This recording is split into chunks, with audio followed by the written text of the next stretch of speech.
Okay, good afternoon. Measuring the effectiveness of online marketing.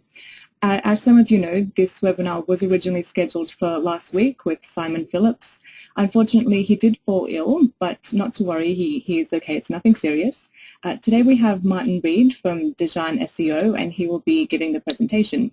Now, Martin is actually the head of SEO at Design, and he's got plenty of experience with web development and web hosting. His areas of expertise are technical SEO, keyword search, link analysis, risk management, Google Analytics and goal tracking, and conversion optimization. So he's got well-rounded knowledge of all things SEO. I'll now hand you over to Martin, and I'll just let you know that he is happy to take questions as he goes. So if at any point you want to ask something, you can see chat written just underneath questions. Please feel free to go to the chat box and type in your question. I will read it out throughout the webinar, or of course we have the Q&A at the end of the session as usual. That's it from me now, so I guess I'll just hand over to Martin. Thank you very much, and good afternoon, everyone. Let me start again by apologising for the late cancellation last week. I have been called in to run this session today. We're going to deviate slightly from the original plan, and essentially today what I want to do is give you a practical introduction into measuring online marketing, and I'm going to do that by showing you how we at Design do it for ourselves and for our clients. And that's going to focus primarily on Google Analytics, and also towards the end we'll look at some SEO-specific metrics that we look at. If there are any questions throughout the session, please don't hesitate to ask. I'm happy to take them during the session or at the end as well. So what I'll do is I'll start by sharing my screen and introduce you all to Google Analytics. So Analytics is a product by Google. It's free to use, and it allows you to really understand what's happening on your website when it comes to visitors. So it is a free product. It's easy to set up. Essentially, you just need to fill out a couple of details and put a little bit of code onto your website, onto each page of the website, and that'll allow you to track exactly what users are doing on your website. Now, the reason it's free is because by default, Google's going to share some of that information with its other products just to really understand what users are doing. If that is a concern to you, you can turn off those options during the initial setup process. Once you've got Analytics set up, it'll start tracking straight away all the visitors that are on your website. Something like 99-point-something% of visitors will be tracked with this type of software.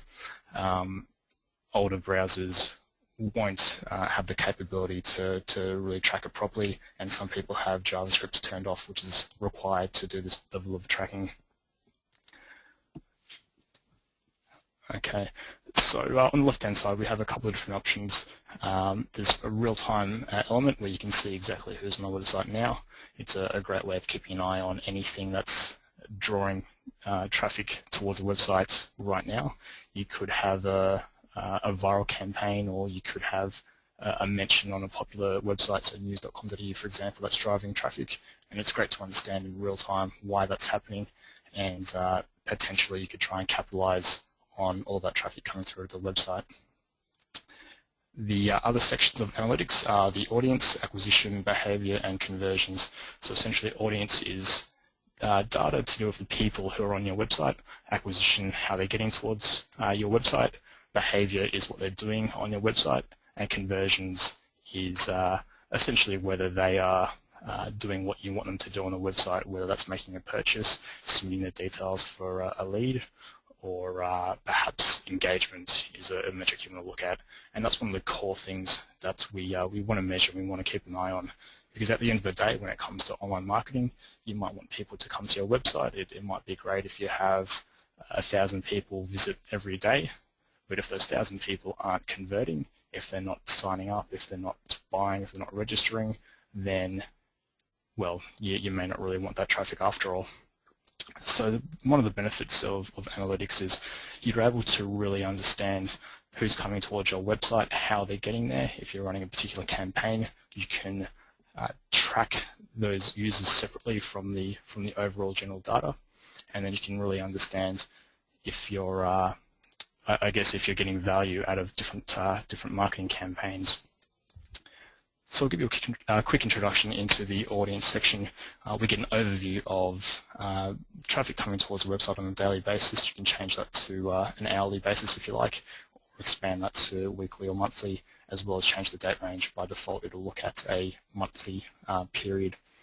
And you can get some basic details about the type of visitors, the type of machines that they're using. You get some demographics about who they are as well. So you can see a rough breakdown on age brackets, on gender, that type of thing. Again, this is all useful data to ensure that you're tailoring your content towards the right demographics, towards the right people. The acquisition gives you an overview of... Hi Martin, sorry to interrupt you. Just got a quick question. You mentioned that some older browsers may not be able to track this kind of information. How old is an old browser? Okay, we're talking 10, 15 years old. Yeah, the majority of people who won't trigger the type of tracking that occurs, they'll either have the requirements disabled or they'll be on a very, very old browser.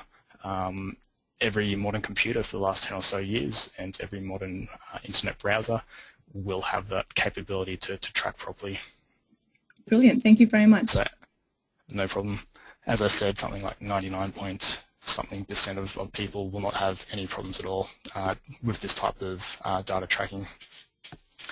Now on the acquisition overview, we can get an idea of where all of the traffic towards your website is coming from. Now out of the box, it'll give you a rough idea of the organic search, the direct, the referral, and the social and paid search data. But you can take that a step further by tagging URLs so you can really be specific about where people are coming from, and I'll cover that in just a little bit. So out of the box you're able to see, if we go down to our keyword section, you're able to see organic keywords, or to an extent the organic keywords going towards the website. Now organic is the non-paid keywords. If you go to Google and you do a search for, I'm not too sure, if you do a search for any type of keyword, at the top of the screen you'll see a little yellow box, or more recently it's a white box with a little ad label and up to 3 listings there that have been paid, and that's part of AdWords, and you'll see that along the right hand side as well. So those are all considered paid ads or paid keywords. The organic listings as they're called, and these are the results that aren't paid for, and they're ranked by Google's internal algorithm. You'll also see things like Google Map listings, or places listings as they're called. You'll see news listings, you'll see images. Those aren't tracked in the same way as a organic result, but a little later on when we look at the SEO specific metrics, we'll be able to see a different interface that Google offers, and you're able to see data about those types of keywords. So on the organic search traffic page, you're able to see a breakdown of keywords. An important change which has happened in the last 12 or so months is Google has stopped providing keyword data for the vast majority of visitors doing searches on Google, and that's why you're going to see a not provided keyword here. The reason for that they've cited is for privacy reasons. They don't want marketers like ourselves to really understand why people are going towards the website. They want to add that element of separation. So the keywords that we can see here are going to be from other search engines, from Bing, for example, or Yahoo, which is essentially the same search engine. It's still really good data to have. It's a great indication of why people are coming towards the website, again, so you can tailor information towards them. You can understand, later on we'll have a look at the conversions, and you can understand what people are searching for to find the product and then to convert. But for the vast majority of visitors coming towards the website from search engines, they're going to be coming from Google, who has roughly 94% market share in Australia. And unfortunately those keywords will be not provided through this analytics interface. In the SEO session towards the end, we'll have a look at another Google tool which will give us an idea of the searches that are being performed through Google's interface, and we can actually link those two systems together through the search engine optimization window in analytics. Now if we have a look at the paid section we do get a full understanding of the keywords that are bringing traffic towards the website. Again, this paid traffic isn't just going to be from Google search. It'll be from Bing, Yahoo, any other search engines that offer paid ads in the search results. We can see on a keyword level which keywords are performing, and you will see a few funny ones. These are to do with how the ads are set up and how they're targeted towards different searches. And again, we can link our AdWords interface to analytics, so we can share the data between the two services to really understand what's converting, what they're doing on the websites, and that type of thing. Analytics on its own won't track in this paid ad section unless you turn on a setting called auto tagging, which essentially adds the right parameters to the URL so it can be tracked, or unless you tag the URLs manually, which we'll come to in just a moment. And there's also a social section, which can really give you an idea if you are using social media on a regular basis. It'll be able to track all of the interactions that you have from the different social networks, some to a larger extent. So Google+, for example, it's able to share a bit more data than just a referrer.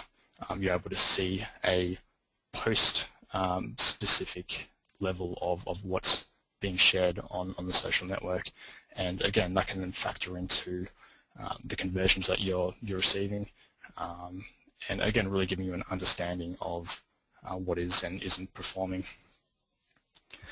Now, I've mentioned a couple of times the conversion, and you can see that on all the different interfaces. If we go back into organic search, actually we'll do paid search because there's a little more, we can see the conversion value and a number of conversions.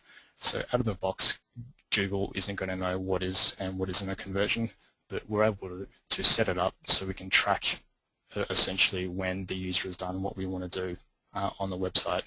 Now, if you're a online store, that could be making a purchase. If you're, it could also be just submitting a lead or a request for a quote. If you're an informational website, so the ABC perhaps, or the ABC's news section, you might want to track engagement. You want to see people spending more than 30 seconds on the website rather than just bouncing away as soon as they land there, because that's an indication that they've stayed on to read the article. You might, again, if you're an informational website, you might want users to come to the website, have a look at different pages, and stay on for a certain amount of time, a certain number of pages. So these are the type of things that you can track as a successful visitor to your website. Now, in order to do that, you just need to head over to the admin section in Analytics, and then on the right-hand side, under the specific view, there is a goals section. And this is where you can set up the different goals that you'd like to track. So currently on the Dijon SEO website, we track one primary metric, and that is the leads being generated through our website. We don't sell a physical product through the site. Rather, we collect details so we can make contact by phone or email after the user has left the website. So for us, a conversion, a successful visitor to the website is going to be a person who submits those details. Now, when you create a new goal, there's a couple of pre-built options that you can select. Placing an order, for example, creating an account, contacting or leaving some details under the inquiry section, which is what we track.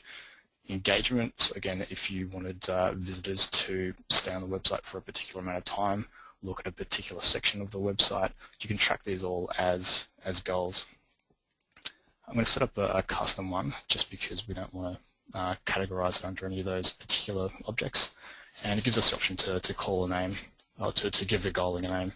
So let's just say a sign up in this particular case, and then you're presented with a couple of different examples of what or how to track that particular goal. Now, a destination could be a particular landing page that you want people to arrive on. This is what we use. As soon as you fill out your details, it takes you to a thank you page where we can thank the visitor for leaving their details and then funnel them through to our social channels, to a couple of other things. Duration, so if you're looking at tracking the user experience or tracking the amount of time they're spending on the website, you can select that option, and on the next page it'll let you set exactly how long you want them to stay on the page. pages and screens. So again, if you're wanting them to visit a certain number of pages on the website, if it's an informational website, for example, you can select that option, and on the next screen it will ask you to set how many pages you want that metric to be, and then events. And this is slightly more advanced than the other types of goal tracking. With the events, you need to add a little bit of JavaScript to a particular event that occurs on your website. Now that could be when somebody clicks on a button or loads not a page but perhaps a particular element. Essentially using JavaScript you can decide when that event's going to be triggered. It'll be recorded through analytics, and then you can set up a goal to track that. So it's something that's easy to use when it doesn't quite fit into any of the other particular metrics there. So we'll do a destination. We'll set it to thanks.html just as an example. You can use different, you don't need to have a specific page that you want to track here. You can use regular expressions or regex to give it a formula that can be used to determine the page if it's not the same URL each time. And you've got two other options here. One is for a value and one is to turn on the funnel. Now the value lets you decide how much each of these conversions is worth. If it's a sign up for a, if it's a particular purchase that might be $10 every single time, you could set $10 there, and it'll be able to show you the number of conversions and how much those conversions are worth based on the value here. For leads, what we do is we look at our average campaign cost, we look at our conversion rate or our closing rate for each of the leads that we get, and then we've come to a dollar amount that we can put into the value here. So every lead is roughly worth X number of dollars to the business over 6 or 12 months. And the final option here is a funnel. Now the funnel is used if there's multiple steps that need to be taken in order to achieve the goal. The most common example of this is a checkout on a e-commerce website. So you might have the checkout, you need to hit a button, you get taken to a sign-up page or a login page, you get taken to a billing page where you need to fill out your credit card details, and then you can complete the order. So there are 3 or 4 steps there.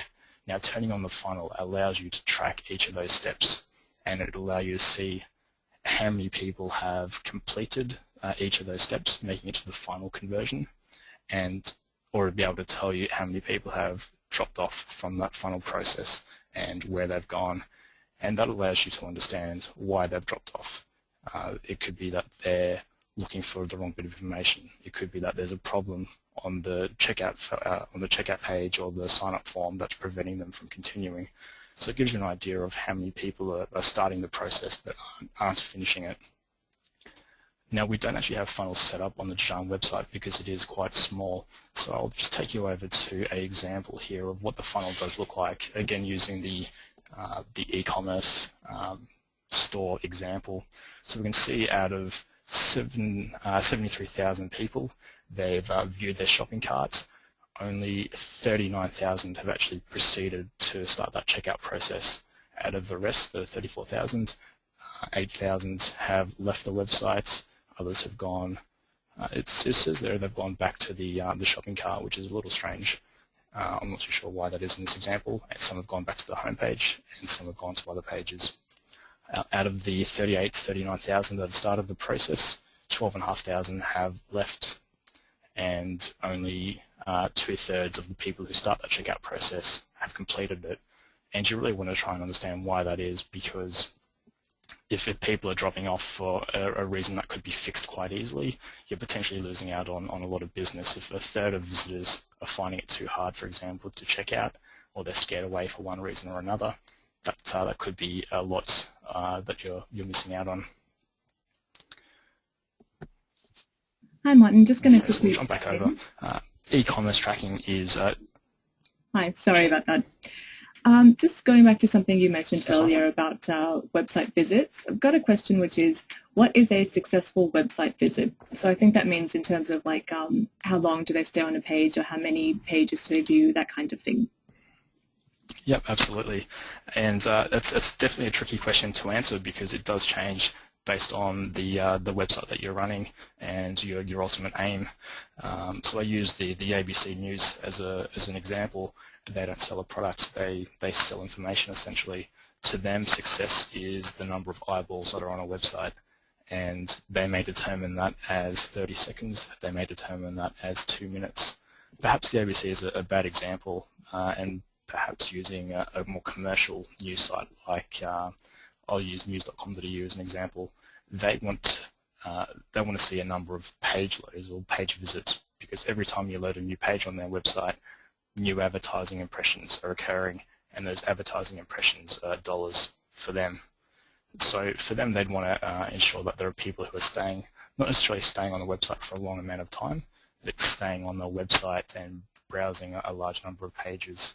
So I don't think they would have a particular number that they consider good or bad, but they'd always be striving to see that number increase, the number of visits, the number of pages per visit increasing over time. So there's no real answer.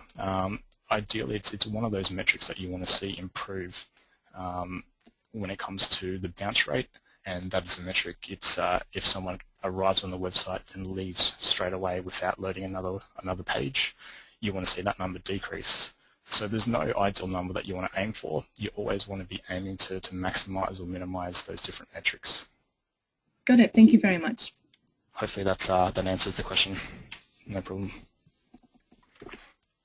Okay, so with the goal tracking, we're limited to a particular number of, we're limited to a really basic set of data. We can set a single value. We can set a couple of triggers to see our value, to see our conversions. Now, if you're an e-commerce store, you can take that a step further and set up e-commerce tracking.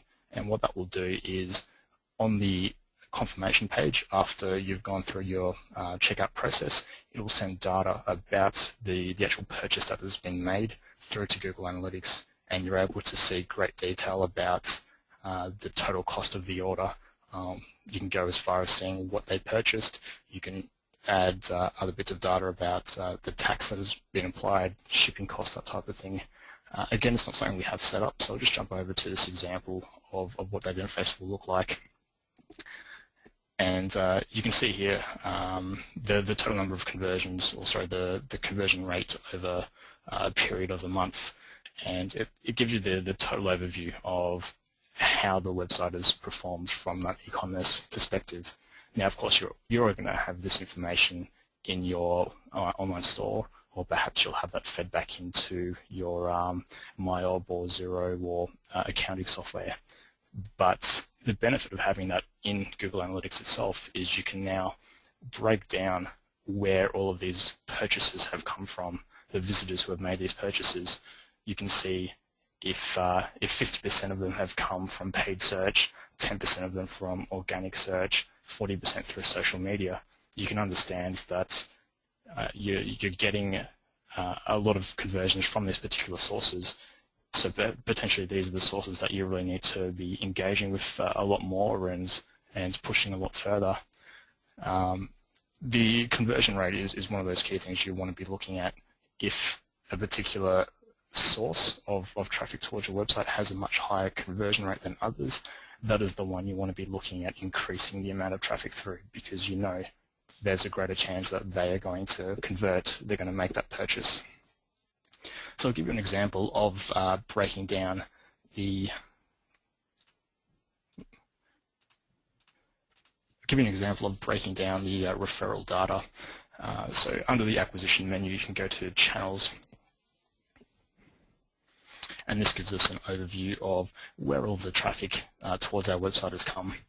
And we can see metrics like the conversion rate here, and we can see 7% of visitors who arrived at the Jung website from email has converted. So we know, and we can see the amount, or the rough amount we're putting on those conversions as well. So we can see that this particular medium has had a large amount of success for us, or a better amount of success than some of the other mediums, and we can look at, I guess, promoting that further. Now, out of the box, you won't be able to track the emails in this way. And the reason we're able to do this is because of a feature called URL tagging. And what that does is it allows you to set all of these campaign parameters. So as I said earlier, you can be really specific about the type of data that you're getting. Now, on the Analytics Help website, there's a page here where you can easily generate some of these parameters. So if you're doing a marketing campaign, for example, on Facebook ads, and I should stress with Facebook ads, it doesn't tag automatically as anything other than a referral from Facebook, so you can't tell the difference between a post that's been shared and a paid ad. What you need to do is tag those URLs so you can be really specific about where they're coming from. So in this URL builder for analytics, you can enter the page that you want the traffic to arrive on. That could be the home page, it could be a particular campaign page. You can set the campaign source. There's a couple of options here: the source, the medium, term, content, and name. Now, out of those three, it's not too, or particular with the campaign name and the source, it's not too, there's no strict guidelines as to what you should enter in these fields. The key thing is being consistent. So if you're doing email campaigns with different people or different companies or targeting different groups of people, you want to make sure that the medium is always set to email, so you can see email as a whole, and then you can drill down to a more specific level, so a particular campaign, for example, which you'd set down in the campaign name. The campaign source, generally when it comes to email, we have different mailing lists, so the source will be the mailing list that we've used, and then the campaign name could be the month of the mail out, or if there's a particular promotion that's being sent out, it could go in there. So let's use newsletter. We can leave the campaign term blank because there's no particular keywords with this term.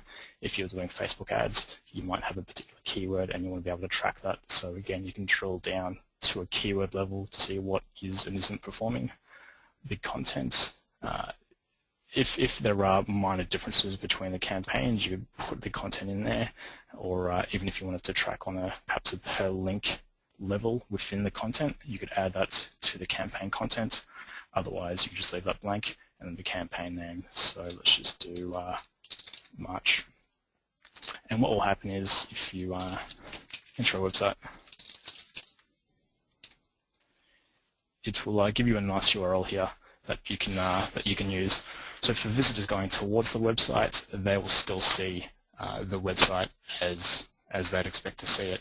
The difference is it's added all of these specific tracking terms, so we're able to really understand where this person has come from and then factor that into our conversion and goal tracking data.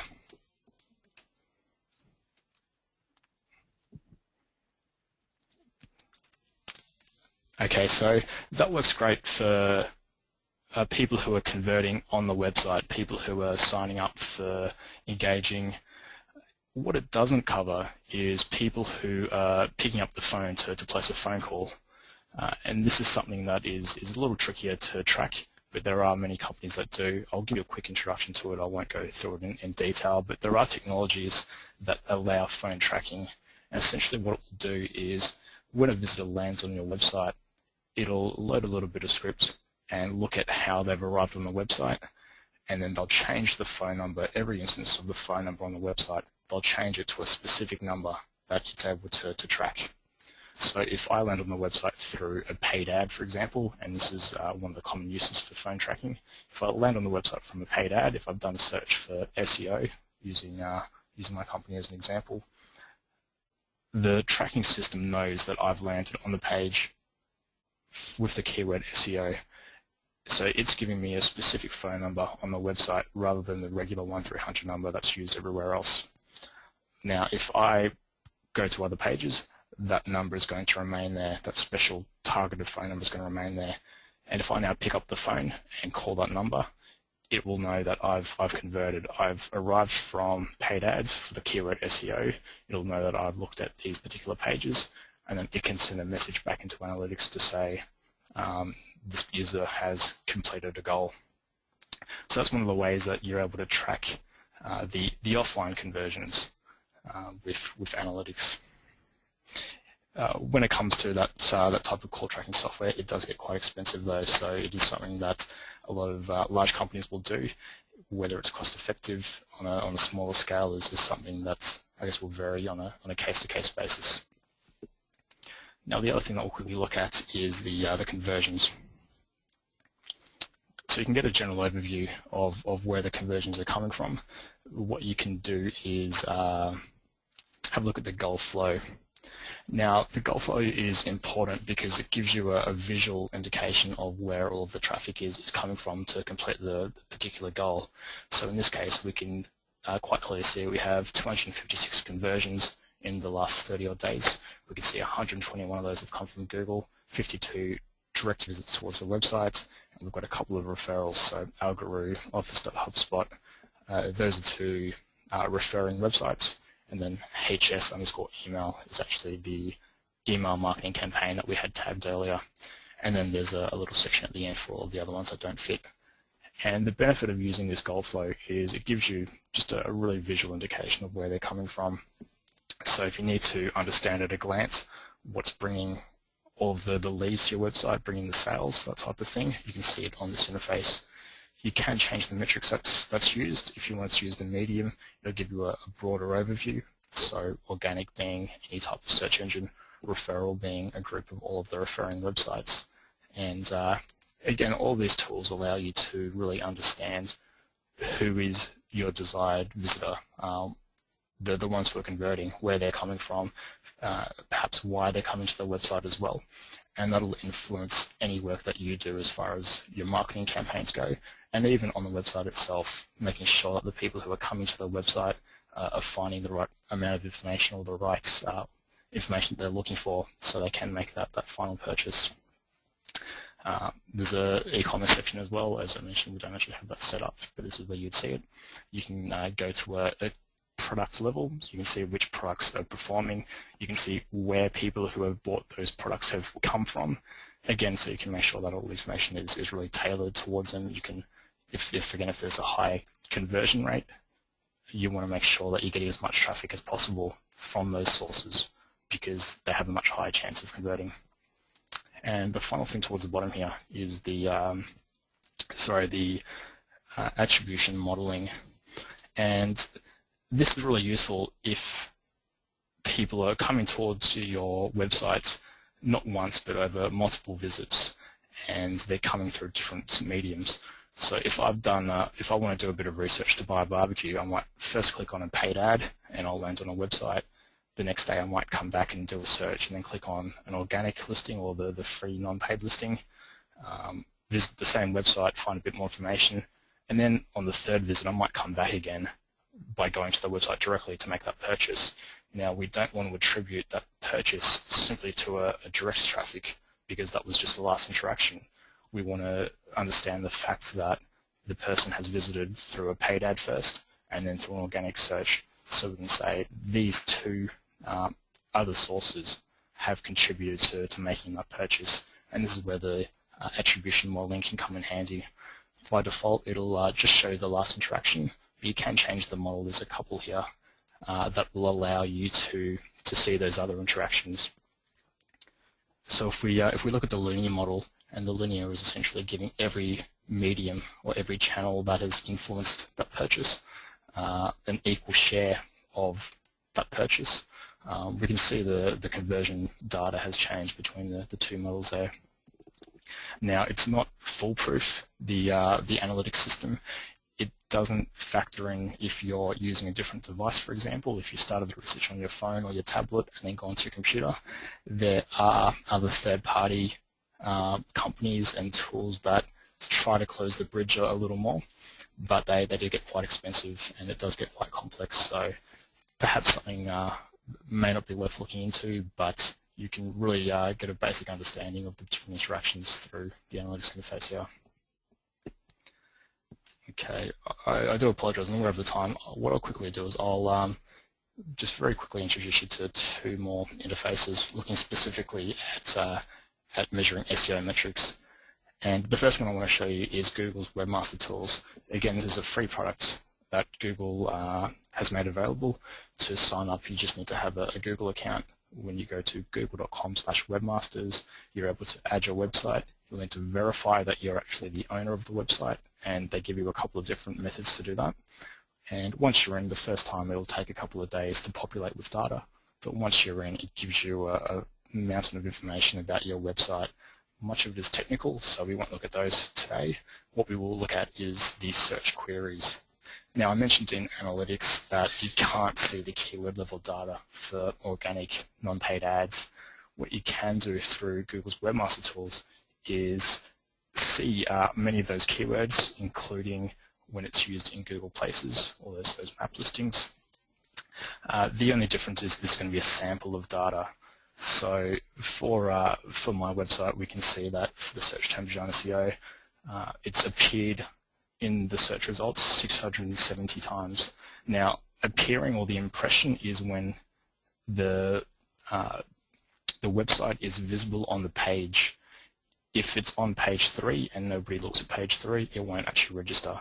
But if it's on page 1, even if it's at the bottom and that loads for a visitor, it'll track as an impression. The next bit of data we get is the number of clicks, and this again is not a complete number of clicks going through to the website. Anyone with JavaScript disabled, it won't be able to actually track that data, and Google also likes to sample its data, so it won't give you the exact number, but it does give you an indication of roughly how many clicks there are, and again the click-through rate as well. So for a branded term, only 60% of visitors go through to the website, which is a little unusual. It also gives you another metric here, the average position. So when it comes to tracking SEO success, many people like to look at rankings for particular keywords. Google doesn't allow people to use automated methods to track the results or to scrape the results to measure it. So what they do is they offer this average position ranking, and that lets you know during the period of data, and by default again it'll be a monthly period, the website or the particular keyword ranks an average of position 1 or position 3.1.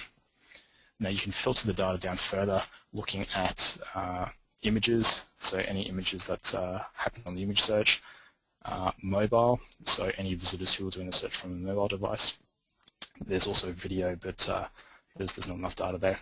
And you can filter down by location as well, so the vast majority of our target audience are in Australia, and I imagine that may be the same for you, so you'd want to narrow that down to Australia, and you get a good overview of what keywords the website is appearing for, roughly how many impressions it's getting in the search results, and roughly how many clicks are coming through as a result of that.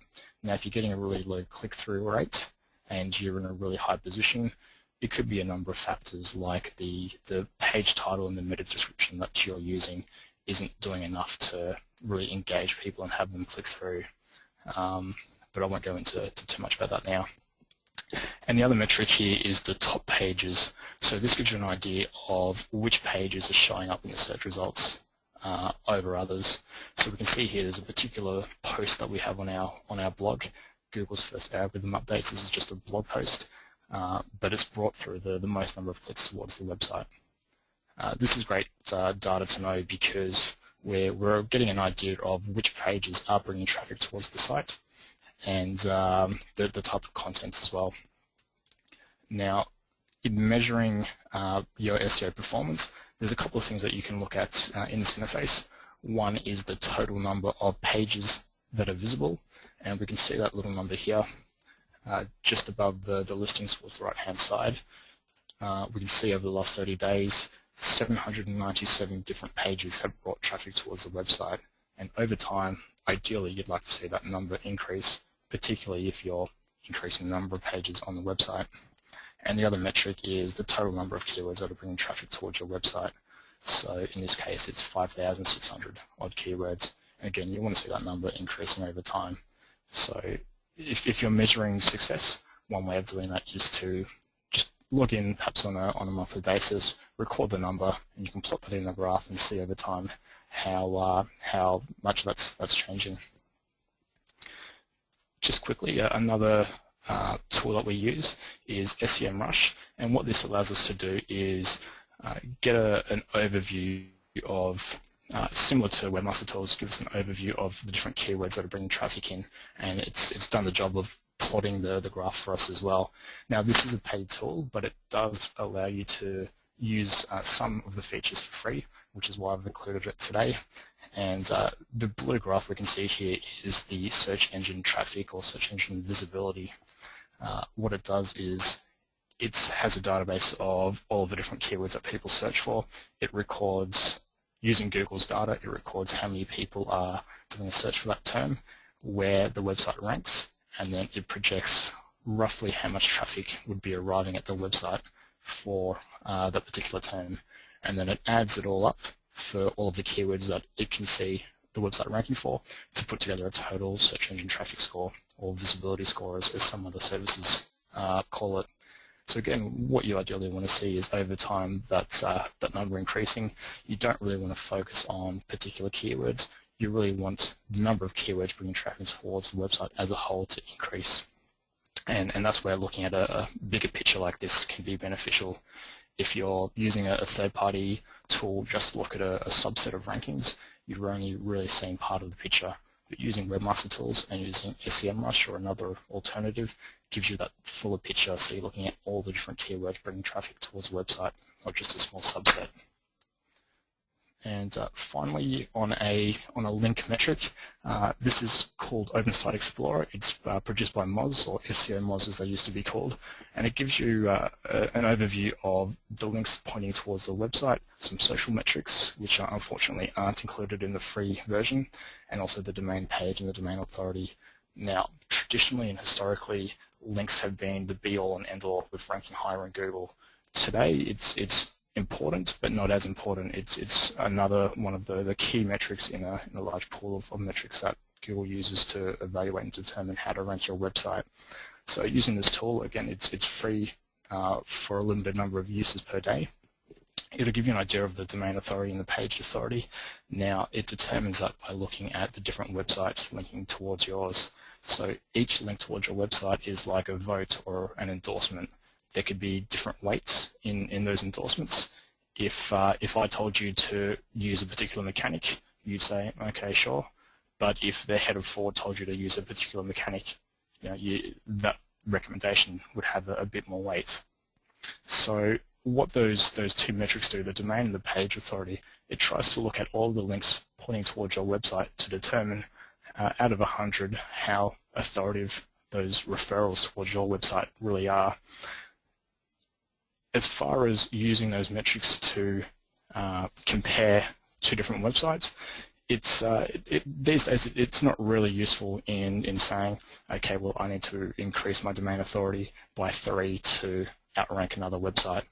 But it does give you a good idea of the quality of links going towards the site, because quality is far more important than the quality of links going towards the site. Under the page link metrics, it gives us an idea of the number of new links and total number of links towards the site. And the page social metrics, if you were subscribed, it'll give you an idea of how many Facebook likes and shares, how many tweets, and how many Google Plus mentions and plus ones the website has received. Those are all parts of the metrics that are used to determine how to rank a website.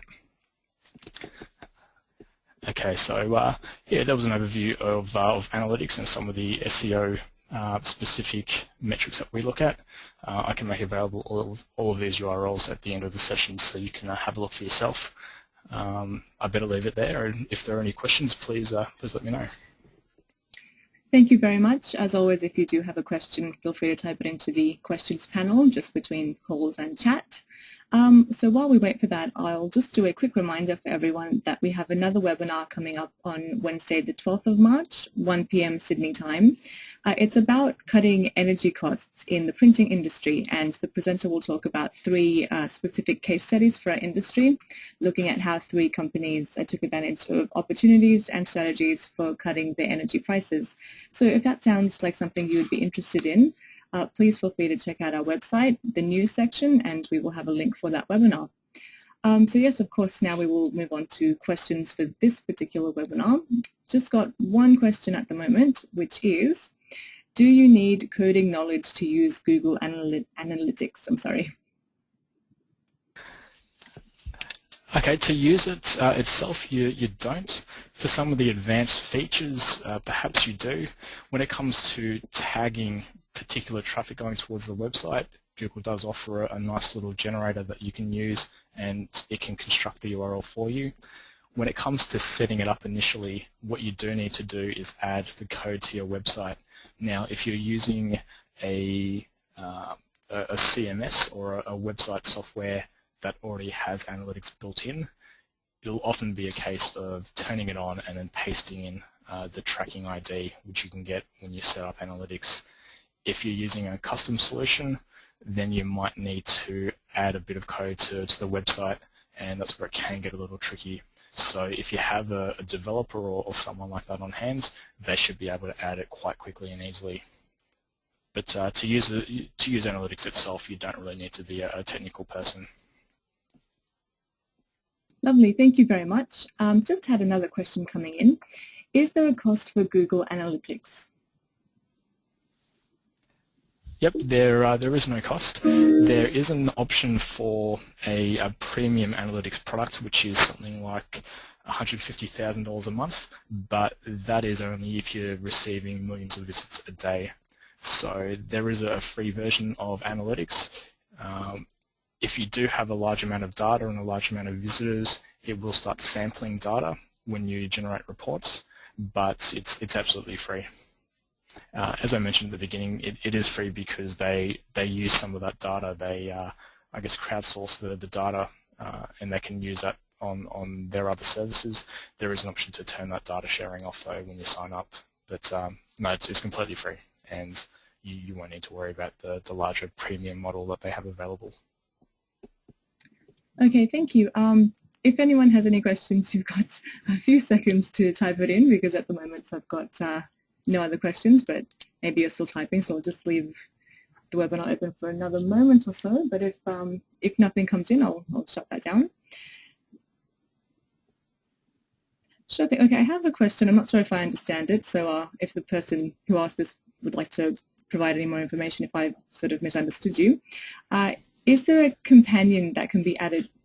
Sorry, company. Is there a company that does any kind of sort of setups for this? So if I've understood the question properly, basically following on from the last question, if you're not great with SEO, so on and so forth, is there somebody who could maybe come in and do this for you, and you just sit back and relax kind of thing, if I've understood the question?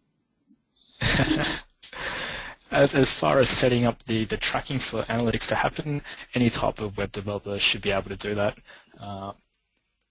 Anyone who, essentially the person who's created the website for you will be able to add that tracking code. Setting up Google Analytics itself, it's a process of going through a couple of forms. There's very minimal detail that it'll ask of you. Essentially the details will be what is your website name, what is the URL, who's allowed to access the analytics data. That's pretty much it. So on a technical level, there's not a whole lot that you need to do to set it up. Using the data, there's heaps of different videos. There's a support website as well that talks you through it. But most importantly, you can just start clicking through and having a look at the different sections in there to really understand the data that's there. The initial setup is the most technical and the most complex bit of it. When I mentioned the e-commerce tracking, if you're using an online store like Magento, which is an e-commerce platform, it has functionality built in for adding the analytics code as well as the e-commerce tracking. And I know that a lot of other commercial shopping cart software will have that same functionality built in. So yeah, you really don't need to be a hugely technical person. There are some people who specialize in setting up analytics and setting up some of the advanced tracking. I don't know of any off the top of my head, but there are certainly some available to do that for you. Okay, thank you. And it looks as if that's it. I don't have any more questions. The question. So thank you very much, Martin Reed from Design SEO. Thank you very much. If you would like to attend our next webinar, again, just check out our website. It is on March the 12th. But that's it from us today, and I wish you all a very good day. Thank you for attending. Thank you. See you later.